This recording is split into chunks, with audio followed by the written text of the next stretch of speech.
Hola, soy la Basmati de nuevo con vosotros. Hoy para contaros una cosa muy curiosa, hasta qué punto las redes son importantes ya en nuestra vida, casi esenciales, con tanto que las denostamos, las criticamos y decimos que son poco convenientes para los niños y para muchos adultos, que estamos demasiado enganchados. El artículo, hoy el canal se llama Se busca obra de Rosario Velasco para exhibir en el TISE en 2024, razón Twitter. Esto ya en otra ocasión funcionó. O sea, Rosario Velasco, ahora mismo, el 20 de mayo hubiera cumplido 115 años. Es una artista maravillosa, tiene obra en el Pompidou, en el Thyssen, no lo sé, en, en el Reina Sofía tiene a Dani y Eva, que es precioso, que me recuerda mucho a Tamara Lempicka. Pero claro, es que esta mujer pilla la modernidad de lleno. Esta mujer expuesta en Estados Unidos, por toda Europa, estuvo trabajando hasta el último momento, vivió, me parece que se murió en el año 90 y algo, no sé si en el 98 o 92, creo que en el 98, y hoy hubiera tenido 115 años. Quiero decir que el alcance de su obra no es, o sea, tiene un currículum apretadísimo, estuvo escribiendo, fue también ilustradora y una buena ilustradora, estuvo en los salones de otoño de Genius, de Eugenie Dor, fue muy amiga de él, se escribió con él. Bueno, tuvo una vida llena de avatares, porque esta mujer, el único problema es que se le ha silenciado porque su obra se ha dispersado y porque ella en su momento fue conservadora, fue falangista y simpatizante, era muy jovencita también, simpatizante, etcétera. Ella escribe en una revista que se llama Vértice, que es de la Falange, pero así todo, ella era amiga de sus amigos y también colabora con María Teresa León, que era del Partido Comunista, que era la mujer de Alberti, que escribe cuentos y ella se los ilustra. Quiero deciros que no era tampoco una persona de una radicalidad política horrorosa, y de hecho ella interviene en plena guerra civil cuando a unas monjas las van a agredir. Ella se pone era más joven, entonces se pone a vocearlo. Una vecina la denuncia por falangista y ella era también después de la sección femenina, etcétera, y la encarcela y la van a fusilar. La encarcelan, ya sabemos, los sindicatos estos que eran un poco dudosos.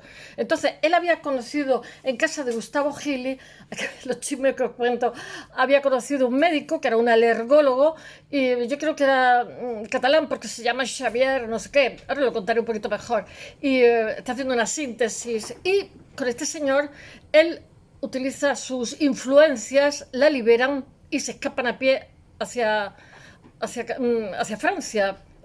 Primero no sé si van a Burgos, luego al País Vasco, otra cosa así. Bueno, el hecho real es que escapan, están en plena guerra civil y bueno, quieren empezar una vida juntos y tiene una nena que se llama María del Mar, que hoy día vive y bueno, y todo este movimiento porque esta mujer es una pintora simplemente excepcional y aquí en España, como siempre, no la conocemos y bueno, tiene una trayectoria maravillosa. Entonces el Thyssen está queriendo hacer una exposición, una retrospectiva de esta mujer y le interesa mucho el periodo que hay entre los años 30 y 40 y entonces lo que ha sido una llamada en Twitter y ya ha dado su fruto. Ha empezado a aparecer en un almacén obra suya, en otros particulares obra suya y parece ser que se va a poder llevar a cabo. Todavía no quiero cantar victoria, pero en 2024 una exposición sobre ella y difundir un poco lo que fue su obra, que es de bastante buena calidad. O sea, lo que pasa es que en la democracia no sabemos por qué quizás porque era conservadora, quizás sencillamente porque cuando murió su obra se dispersó. Entonces, he leído este artículo y una sobrina nieta suya deja que es la que está llevando un poco para adelante, tiene también una nieta que es pintora, tiene también un nieto que es el que lleva el Instituto Cervantes de Londres, en fin, quiero decir que están todos empujando a ver si es posible. La familia tiene también obra, pero el Thyssen está interesado particularmente en un periodo de ella que es muy interesante. Yo he visto obras de ella. Este periodo tiene también Los Santos Inocentes. Los Santos Inocentes están en el Museo San Pío V de Valencia y además, pobrecito, sufrió en 1957 la inundación y se llenó de barro y se descascarilló bastante, pero después lo han restaurado y se ha quedado perfecto. He estado viendo sobre esta obra, además es preciosa, esta de la muerte de los santos inocentes, porque hay como tres mujeres que están abrazadas a sus niños, otras que han perdido a sus hijos, que están clamando al cielo. Está elevándose ese cuadro. Ella va a tener unos maestros interesantes. Su padre era, no sé si creo que era militar, y su madre, ella tiene un segundo apellido que es muy vasco. Su madre, su familia eran todos carlistas. Y bueno, eran muy religiosos, muy conservadores, pero bueno, era gente buenísima. Y ella tuvo una formación, ella hace deporte, tengo una fotografía ahí que son preciosas. Ella juega al golf, ella juega al tenis, estamos hablando de los años 30. No sé, un tipo de mujer que todo eso se apagó después de la guerra, la posguerra, porque ya eran todos misas del alba. Y eran gente con unas tradiciones religiosas, eran conservadores, pero no eran gente, no sé cómo decir. Y bueno, ella sale del pellejo y después ella va a estar pintando toda su vida. Y como os he dicho, va a trabajar bastante. Su marido médico se va a quedar a vivir con su hija en Barcelona y va a trabajar muchísimo en su obra. Y va a poner en montones de sitios, pero su obra tras su muerte se dispersa. Y se dispersó porque también fue comprada por gente muy distinta. Nunca se le ha silenciado totalmente. Nunca se le ha hecho una exposición como una retrospectiva como debería, porque tiene un currículum muy, muy abigarrado. Y bueno, y ahora están buscando por Twitter gente, pero es que resulta que ella firma, ¿cómo se llama? Como alberdurero. O sea, que mucha gente a lo mejor puede que tenga obra, pero no lo sabe, porque ella no pone su nombre. Pone como dos letras, como si fuera una marca de ganadería, un anagrama que se llama. Y es precioso, pero eso hace que las personas que tengan pintura suya puede que ni lo sepa que lo tienen. Bueno, voy a ver si lo cuento un poquito mejor. La familia de esta gran pintora, injustamente olvidada, porque tiene una trayectoria fantástica. Ella también, en la posguerra, hay una explosión del expresionismo abstracto, de la abstracción, tanto en Estados Unidos como en Europa, y entonces ella está pinta figurativo, entonces como que no la quieren, como si se hubiera pasado de moda. Ya sabéis que en arte influye muchísimo el factor moda, bueno, yo creo que en todo. Entonces lo que han hecho la familia es un llamamiento en la red social, en Twitter, para hallar obras importantes de los años 30 y 40, que es lo que quiere el teaser exponer. Va a exponer más cosas, obviamente, pero dice que ese periodo de tiempo le gusta muchísimo lo que ha encontrado.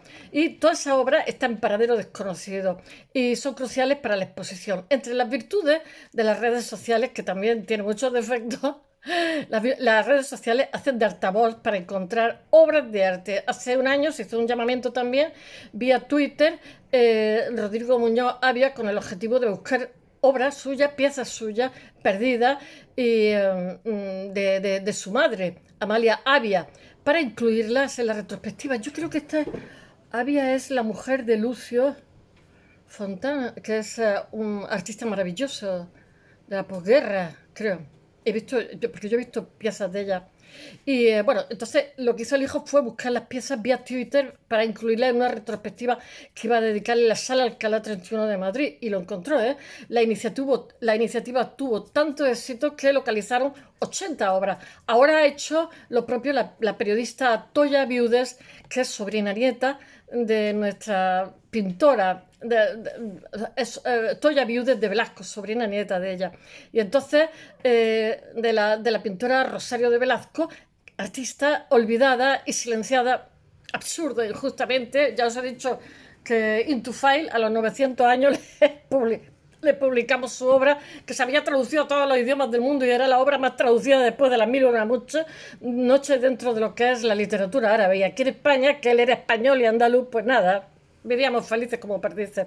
Bueno, esta artista que ha sido absurdamente silenciada y olvidada, a la que el Museo Thyssen tiene previsto hacer una exposición en 2024, el año que viene, o 2025, según si se encuentra o no se encuentra.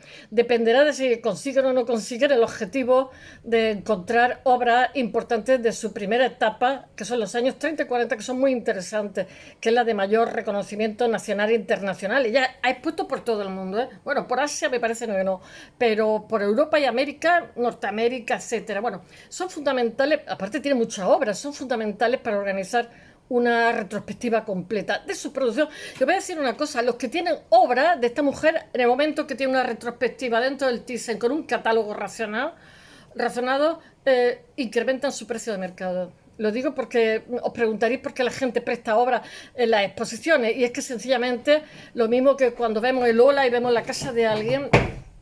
Estos son mis gatos pegando saltos, yo los mato un día y me quedo tan fresca. Bueno, de su producción posterior sí tiene la familia localizada muchísimas obras, como 200, ¿sabéis?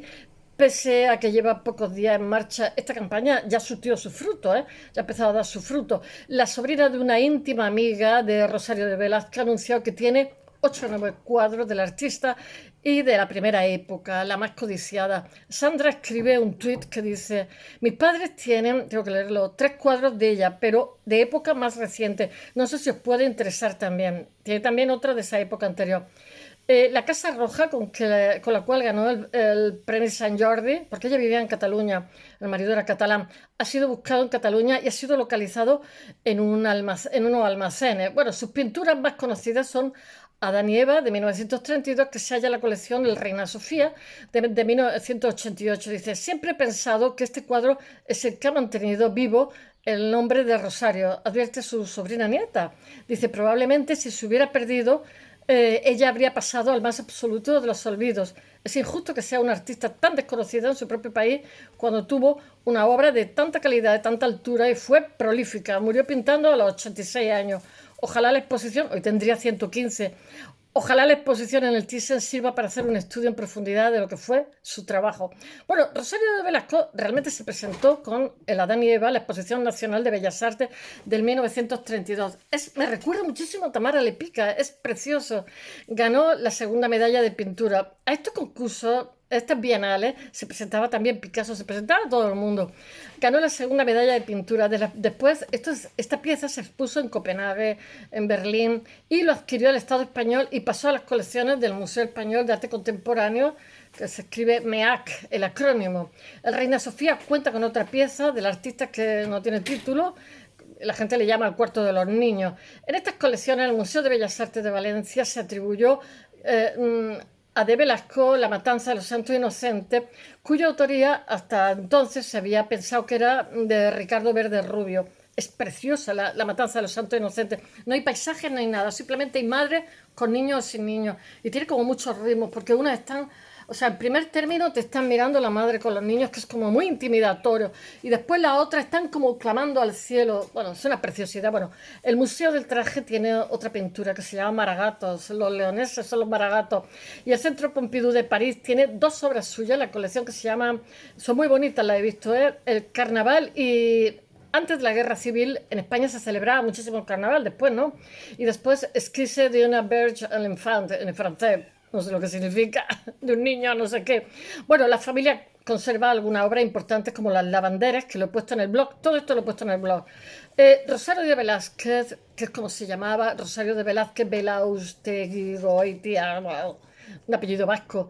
Nace en Madrid en 1904 y muere en Barcelona en 1991. Es hija de Antonio de Velasco, que es oficial de caballería, y de Rosario, con el apellido impronunciable Belaustegui Goitia, que es obviamente vasco, que son descendientes de carlistas. Vascos por lo general son muy tradicionales, todo lo que son nacionalismos son muy, muy tradicionales. Tuvieron 3 hijos que son Rosario, Lola y Luis. Entonces las 2 niñas le daban clase de pintura. Las 2 hermanas estudiaron pintura con el artista Fernando Álvarez de Sotomayor, que era, ¿cómo diría yo? Fue director del Prado.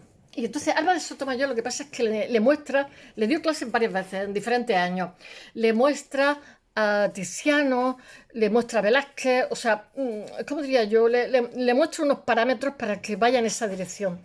Eh, Rosario no fue incluida entre las invitadas del Prado cuando en 2020 se hizo una exposición de mujeres que habían sido olvidadas o no habían sido, no sé, una exposición que sacó a la luz muchas artistas que fueron olvidadas injustamente. Tenemos bastantes, ¿eh?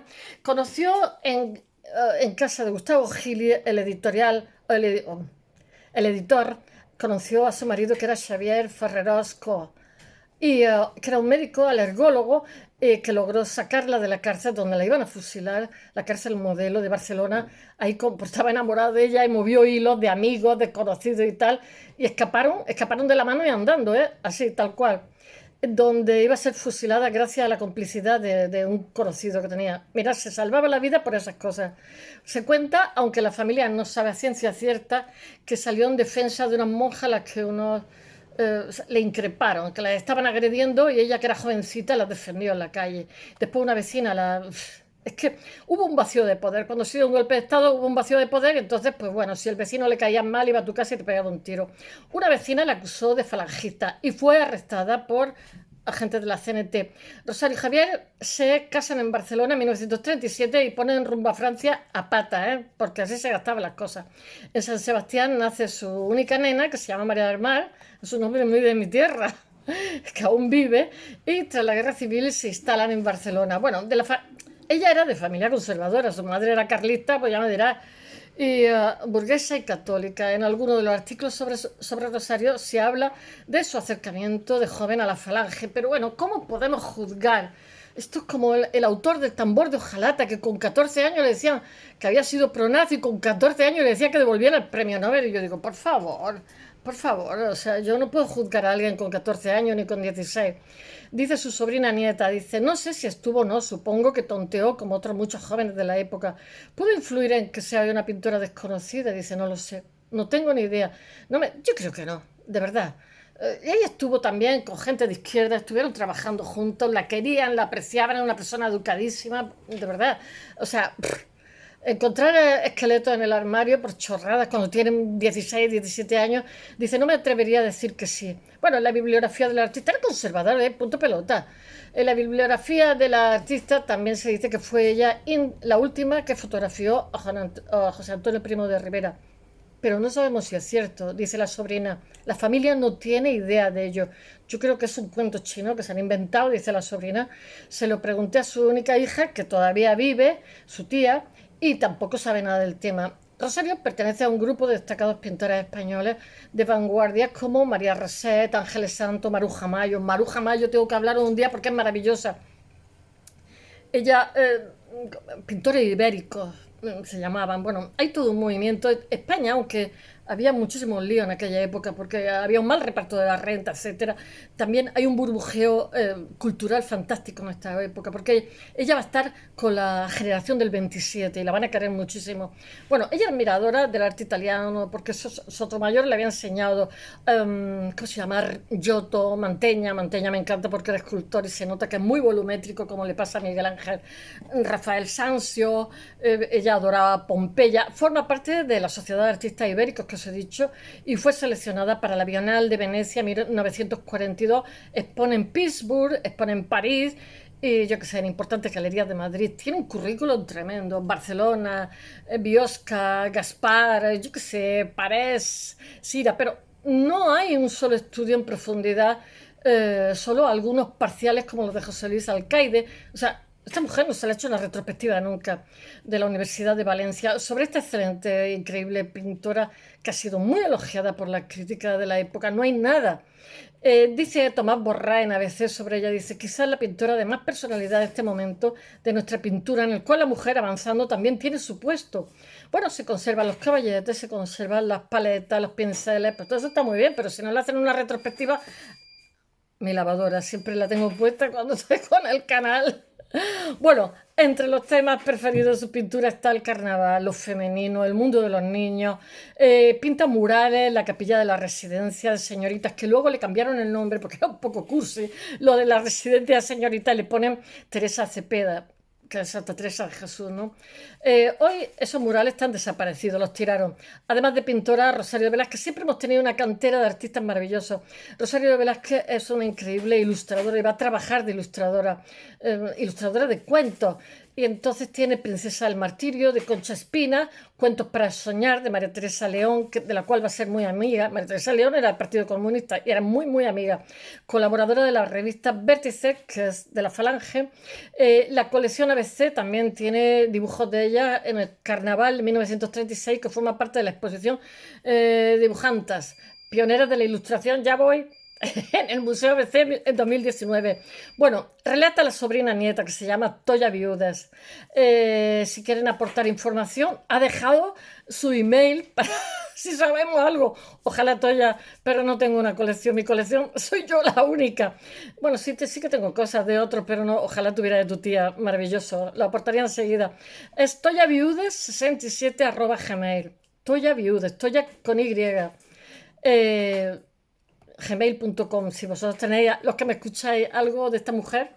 Bueno, esta, la sobrina nieta, cuenta, pintaba desde los 7 años, pero siempre quiso pasar desapercibida. El éxito la abrumó un poco. Era una mujer muy sencilla que pintaba porque le gustaba, llevaba una vida tranqui y no exactamente pintaba para vivir de ello.